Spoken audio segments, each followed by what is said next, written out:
हमारे सभी व्यूअर्स को नमस्कार।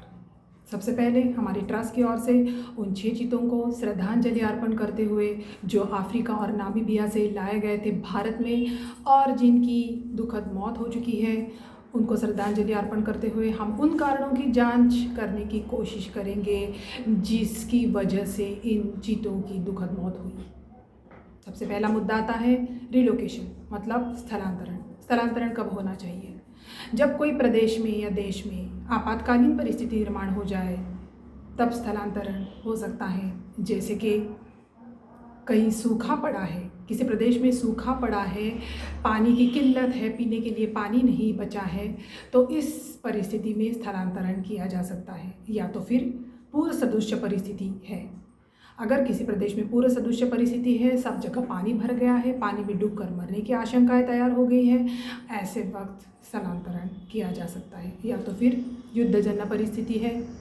अगर किसी प्रदेश में युद्ध चल रहा है, जैसे कि रशिया और यूक्रेन में युद्ध चल रहा है, उस वक्त यूक्रेन के प्राणी बहुत मुश्किल में आ गए हैं। जैसे कि वहाँ पे मिसाइलों से बम दागे जा रहे हैं, सब तरफ आग लगती है और जंगल में भी आग लग रही है। ऐसी परिस्थिति में प्राणियों का जीवन बहुत मुश्किल में आ गया था और अमेरिका और कुछ अन्य देशों की मदद से उनका स्थलांतरण किया गया। लेकिन जहाँ तक नामीबिया और अफ्रीका का सवाल है, वहाँ पर ऐसी कोई भी आपातकालीन परिस्थिति नहीं थी, तो फिर स्थलांतरण का मुद्दा आया ही कहाँ से? दूसरी बात, हवामान, जो टेम्परेचर है वो नामीबिया का भारत की तुलना में बहुत कम है। वहाँ का अक्टूबर ये महीना बहुत गर्म रहता है और उसका तापमान तब 32 to 33 डिग्री सेल्सियस होता है। और भारत में आप देख ही सकते हैं कि अप्रैल मई में 40 पार जाता है टेम्परेचर।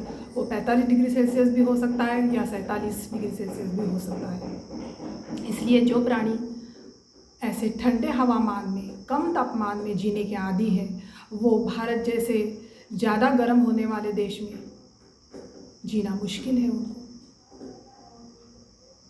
फिर घने जंगल, अफ्रीका और नामीबिया में घने जंगल है, नेशनल पार्क्स है, वहाँ पे इंसानों की आबादी कम, लेस पॉपुलेटेड एंड जंगल ज़्यादा। इसलिए इन प्राणियों को वहाँ निवास करने के लिए बहुत आसानी होती है।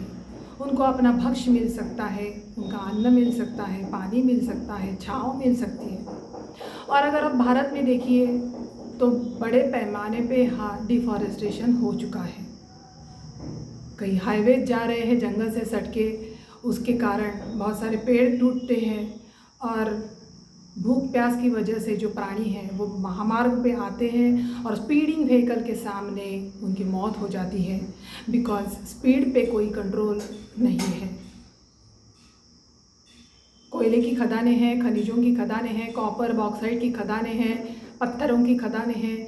इसकी वजह से बहुत सारे जंगल वैसे भी तोड़े जा रहे हैं।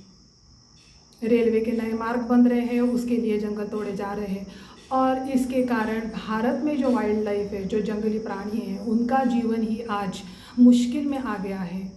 उनके लिए ही आज गुजर बसर करना मुश्किल हो रहा है।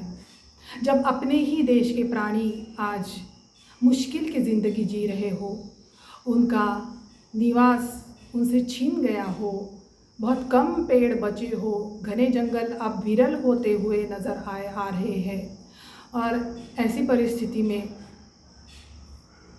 हम कैसे ये सोच सकते हैं कि किसी दूसरे देश से हम अपने देश में प्राणी लाकर वो सुखी रह पाएंगे? हम अपने देश के प्राणियों की आज रक्षा करने में असक्षम हो रहे हैं।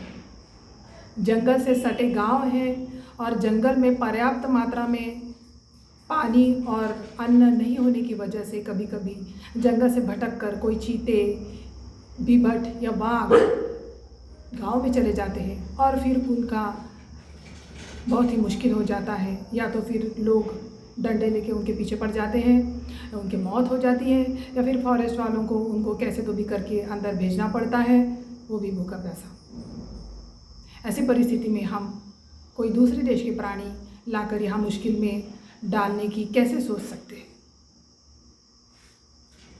इसलिए हमारे ट्रस्ट ने इन कारणों पे बहुत अध्ययन किया और हम इस निष्कर्ष पे पहुँचे कि ये स्थलांतरण जो है वो बहुत ही सेंसिटिव इशू है और जब तक कोई इमरजेंसी की परिस्थिति नहीं निर्माण हो जाती किसी देश में, ये नहीं करना चाहिए, क्योंकि इससे उन प्राणियों की जीवन यात्रा समाप्त भी हो सकती है।